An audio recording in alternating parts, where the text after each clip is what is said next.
Vamos lá, pessoal. A gente está ao vivo, né? Quem sabe faz ao vivo aqui. Já dizia o Faustão, estudar cinema. Isso daqui é que a gente quer muito, da Suzaninha. A gente quer muito fazer esse negócio aqui dar certo.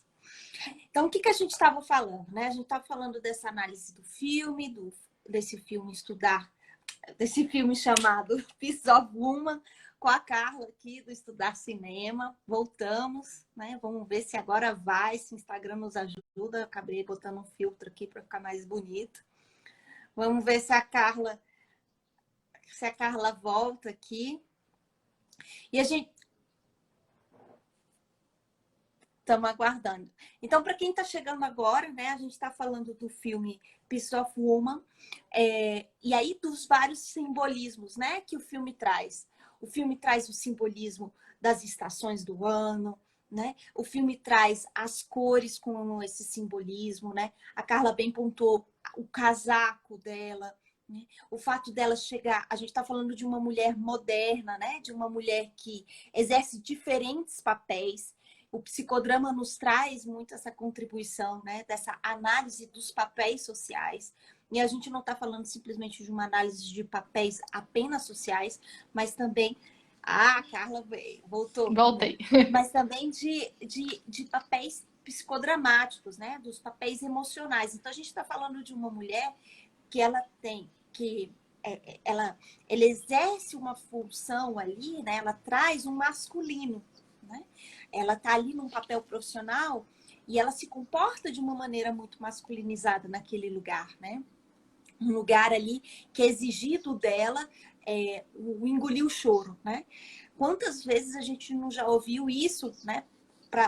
Eu citei aqui o exemplo do The Mask You Live In, né? Aquele documentário que traz exatamente o que é exigido da figura masculina, desse engolir o choro, né? Do que o homem não chora.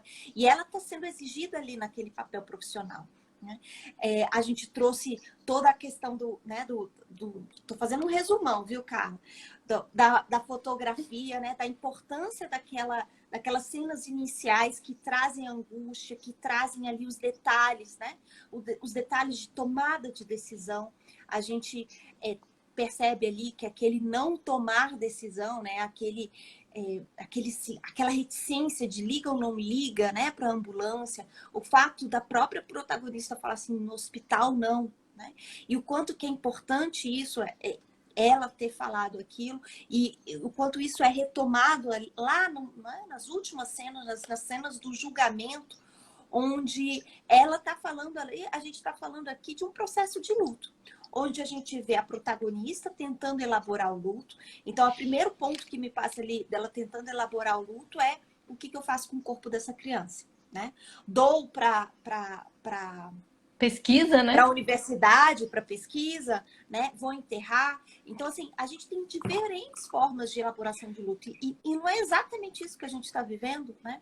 Uma das principais crises que a gente está vivendo no momento é a dificuldade, por exemplo, das pessoas vivenciarem o luto, fazerem uma despedida no atual momento, né? Na atual circunstância que a gente tem. É muito pouco tempo para fazer os rituais como a gente faz, né? E a importância de ter ali um ritual, né? Que seja mesmo algo social, né? Algo ali que faça sentido para aquela pessoa, algo espiritual, religioso, né? Para aquela família, enfim. A mãe traz muito a necessidade né? De velar o corpo. Ela já traz muito mais a importância de honrar a memória daquela menina, né? Da Juliette, né? E o quanto que ela traz a importância da identidade. Diga, Carla. E essa justamente era a minha questão, né? Foi onde a gente parou, travou, voltamos. Essa justamente era a minha questão, né? Porque me pareceu que a Marta, a mãe que perde a filha, a bebê, ela é a única que está tentando honrar a memória da Ivete, da bebezinha que se foi. Ela é a única que está realmente preocupada com isso. E como que a gente percebe isso? Na hora de gravar o nome na lápide, que o pai vira e fala: ah, isso é só um detalhe. E ela fala assim: isso é um detalhe? Isso não é um detalhe, isso era a minha filha, né? Ela tá falando. Isso não é um mero detalhe. E a mãe atrás da justiça para poder tentar elaborar melhor o seu luto, para poder tentar encontrar para si aquele conforto. O homem, né, o marido, que vai buscar nas drogas, no álcool, algum conforto, no sexo, fora do casamento, algum conforto, enfim, que para eles não é um acordo, né, não parece ser um acordo. Esse sexo fora do casamento no filme ele é apresentado como problemático, então, nesse sentido, a gente consegue entender isso. Mas assim, e aí me parece que ela é a única que está tentando elaborar esse luto de uma forma saudável, né? E aí entra a minha questão, assim, para a Carol, que é psicóloga. Tem uma forma saudável de elaborar o luto? Como que você vê essas relações como você vê essas diferentes nuances desse luto no filme? Na figura da Marta, a mãe que perdeu o bebê, na figura do pai, na figura da própria avó. Eu acho que o filme relata muito bem as fases do luto, de uma forma quase que caricata. Por exemplo, o marido, ele traz muito essa primeira fase de negação, né? Quando ele tá ali na bebida, na droga, no sexo, ele tá ali fugindo daquela dor. E assim, ele traz essa forma, né? A primeira fase do luto é negação. Né? A gente nega, a gente não acredita, não é possível. Como é que eu faço para apagar, né, isso daqui da minha memória? Eu lembro, por exemplo, quando eu perdi a minha mãe, eu sonhava com a minha mãe. Né? E é muito. Eu pegava o telefone e é interessante, assim, porque eu tenho colegas que já perderam e eles falam, eu ia mandar uma mensagem para minha mãe, para o meu pai, enfim, e eu percebia que ele não existia mais. Então, é difícil, né? O primeiro ponto é aceitar. E a primeira fase, Eu não então. sabia, Carol, que você também teve essa experiência, porque eu também perdi a minha mãe. Ai, a minha E, foi em é, 2010. e assim, e é muito interessante quando você coloca isso, porque na época eu não tinha noção, eu tinha 15 anos, e a minha ideia, as pessoas, eu não chorei na hora, né? Não chorei. Tinha um monte de gente na minha casa, eu queria aquele povo fora da minha casa, sabe? Eu queria ficar só, eu queria que aquelas pessoas sumissem da minha frente, parassem de me lembrar que a minha mãe tinha morrido, né? Como é interessante essa questão da negação, né? Eu não queria lembrar daquilo, eu não queria saber daquela história. É muito doido isso, né? É muito Então louco. percebe que é natural, é algo natural. Né? A segunda fase do luto, e também não é algo linear, mas a segunda fase é de raiva. Né? É muito comum a pessoa ficar com raiva do médico, né? Ficar com raiva da circunstância. Quantos de nós aqui não estamos buscando, por vezes, né, qual é o vírus, né? Se a gente pudesse eleger aí um bode expiatório como um único culpado, a gente tem uma cena muito complexa, né? Onde tem ali uma série de fatores. E o filme retrata muito bem isso. Né? Que são uma série de fatores. A história, ela traz, o filme especialmente, traz essa perspectiva da complexidade, que não se trata de encontrar um único culpado. Né? A cena do tribunal, eu acho que é emblemática nesse sentido, porque para a mãe, para a avó, né, no caso, ela quer, a justiça para ela é colocar a parteira na prisão. Né? Isso para ela seria honrar a memória da Resolver. filha. É. Resolvido. Então a gente vê aí mais uma figura caricata dessa fase, né? Dessa segunda fase de raiva. Né? Eu quero que se faça justiça. Então eu tenho raiva da mulher, eu tenho raiva dessa perda, eu vou procurar um culpado. Né? Nossa. Uma terceira fase é uma fase de barganha, de negociação. Né? Então, a gente vê ali momentos que a gente pode ter, não só, eu acho que a figura da advogada traz um pouco esse lugar, né, de negociar, olha, fica tranquila, eu vou trazer esse alívio, de envolver as partes, né? E ela traz assim, um lugar ali. Eu senti muita raiva da advogada, né? Traz um lugar ali de um oportunismo, né? De uma De uma situação ali tão. malandragem, né? Negativa. Exato. Então, eu acho que esse eu acho que traz um lugar de uma negociação onde a gente Quantas vezes, né, a gente não vê a pessoa, por vezes, até negociando com Deus. Não, Deus, né, se tal coisa acontecer, eu mudo, né? E, enfim, essa é uma terceira fase. A quarta fase é quando a gente começa a enfrentar mesmo a perda. E é muito comum a gente viver a tristeza, viver a depressão, viver, né, a melancolia daquele momento. Né? Para que então a gente possa chegar a uma fase de aceitação. Então, me passa ali que talvez a figura da protagonista, novamente Carla caiu, a gente volta para cá. A figura da protagonista, né? Ela traz eu acho que ela traz ali um processo. Ela vivenciou todos os processos. O primeiro momento quando ela chega no escritório, né, com muita raiva, batendo ali, ó, meu tempo acabou. Me dá uma sensação assim de, né, de fingir ali, de tentar engolir o choro, né? Carla, você caiu de novo. Ah, bom, eu vou continuar aqui então, mas pessoal, vocês que estão aqui, coloquem perguntas para quem quiser. Eu vou dar continuidade sem a Carla. A Carla está no YouTube, a gente pode continuar aí no YouTube também, né?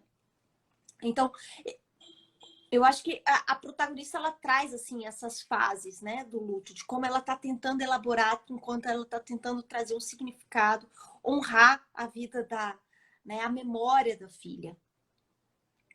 Então, Carla, eu acho que respondendo a sua pergunta, não tem um certo e errado, né? Não tem um bom... a gente fala dentro da psicologia de um bom prognóstico ou um prognóstico ruim.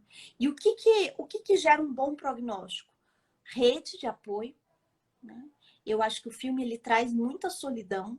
Então, eu não consigo ver a protagonista vivendo um luto bem assim, com um bom prognóstico, porque ela traz muito essa solidão, né? Ela sozinha com ela mesma, ela com a própria dor. E de fato, assim, é algo que é individual, né? Mas quando a gente tá ali em família, em grupo, né, em rede. Ô, Diogo, que bom, obrigada. Quando a gente está em rede, a gente tem possibilidade mesmo de estar com o melhor prognóstico. E a outra coisa é o enfrentamento. E eu acho que isso ela faz sim. Ela faz esse enfrentamento da dor, né? Dessa dor da perda, essa dor né, do luto. Então, ela tenta dar o tempo todo um significado para aquela pequena vidinha, né? Que seja, no primeiro momento, doar o corpo para a pesquisa. No segundo momento, talvez... botar o nome na lápide, né? Um terceiro momento é a última cena, né? A cena do tribunal, onde ela, eu acho que quando ela revela a fotografia da criança, isso fica muito forte porque ela concretiza novamente, né, a presença dessa filha e ela tem a possibilidade de novamente olhar para ela nesse papel de mãe, né, que se perdeu e dá um final surpreendente, né? Onde ela não apenas perdoa essa parteira, porque ela, num primeiro momento, nem a culpa, né? Mas me passa ali que ela perdoa a si mesma naquela decisão que ela faz, né? Como é que tá aí, Carla?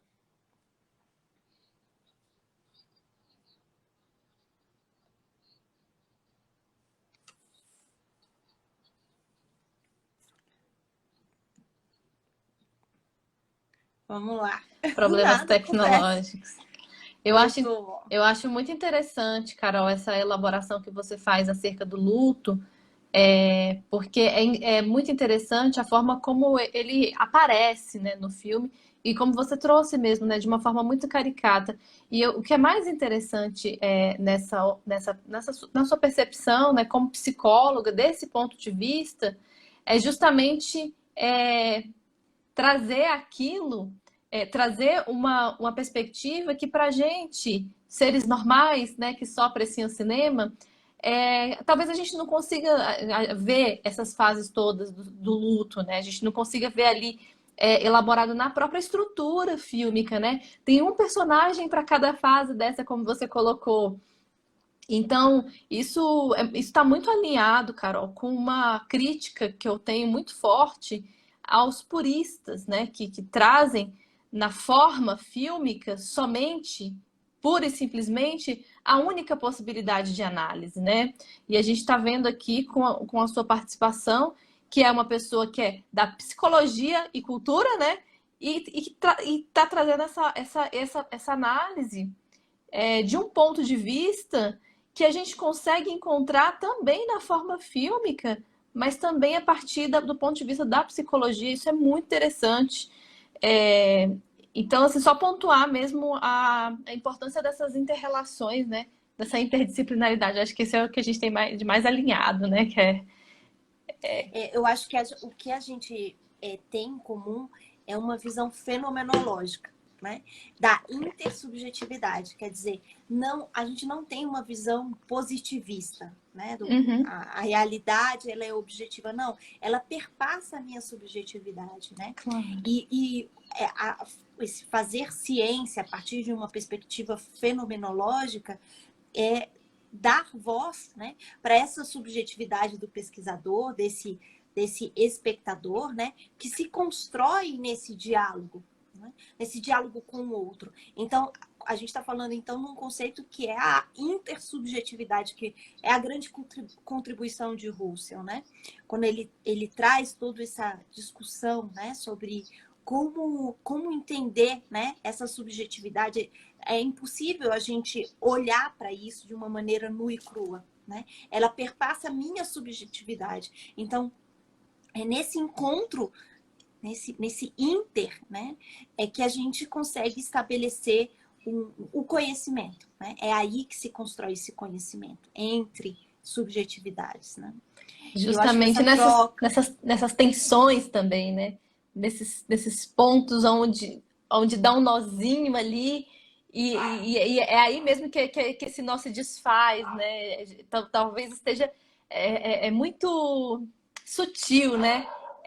Enfim, eu acho, enfim, concordo com você, né? E fico cada vez mais interessada. A gente acaba, assim, se interessando por muitos assuntos. A participação especial dos cachorros, tá, gente? Eles são assim. E cada vez eu fico mais interessada em estudar temas como fenomenologia, né? Você vai citando os autores e eu vou anotando tudo aqui. Tipo, preciso ver, urgente. Preciso ler, urgente. Porque é isso que traz... muito diferente do que, assim, muitos cinéfilos pensam, né?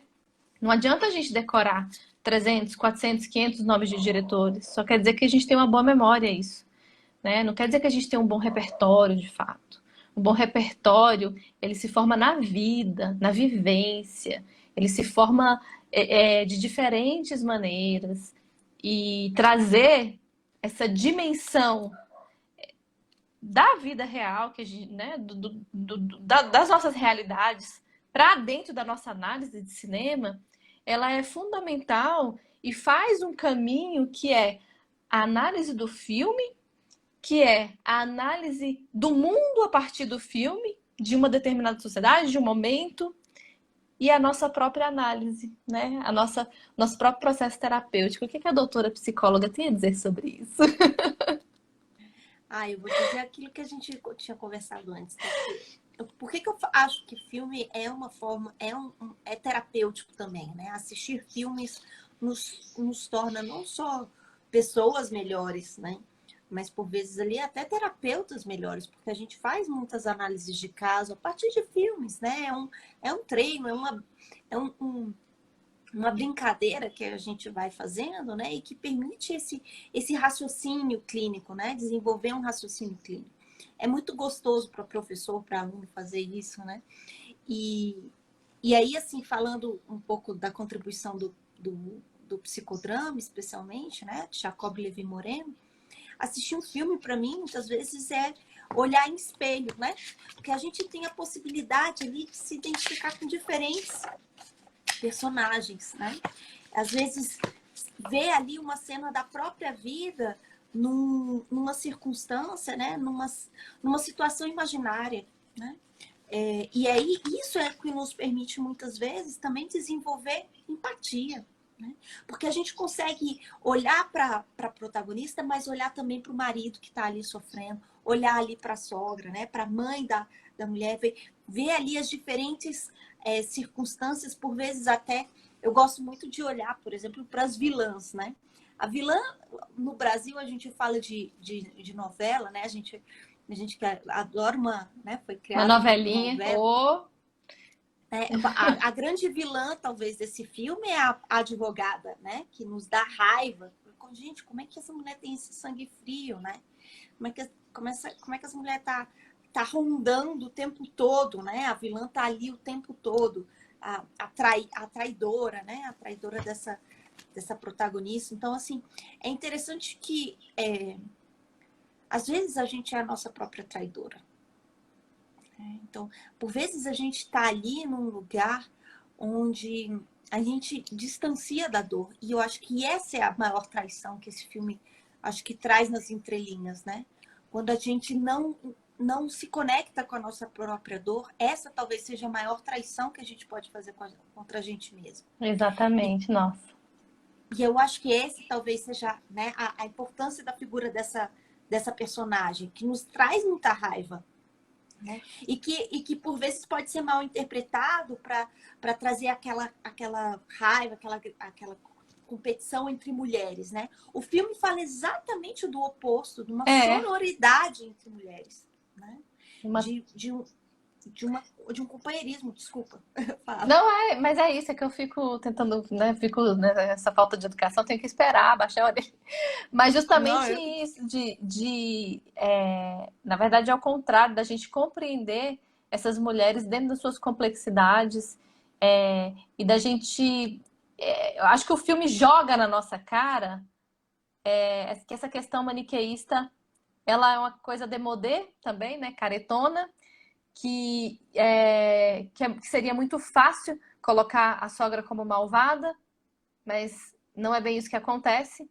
Depois a gente entra na história da sogra e a gente começa a entender aquela mulher, né? E aí a gente começa a se conectar com ela. E isso é muito bonito. O Murilo, que é um seguidor aqui das nossas páginas, está falando aqui no YouTube.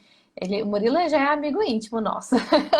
Ele está Legal. dizendo que para o Tarkovsky é um diretor de cinema russo, e ele fala que mesmo sem nunca ter estudado, mesmo sem o Tarkovsky nunca ter estudado psicologia, a psicologia era o elemento mais importante do cinema. Para ele, um bom diretor consegue capturar a psicologia nas relações intersubjetivas. Você concorda com o Tarkov? Um Tarkovinho no nosso coração? Uai, claro, né? E eu acho que, assim, realmente, sair do maniqueísmo, né? É o que eu acho que mais ajuda a gente a entrar na sensibilidade, né?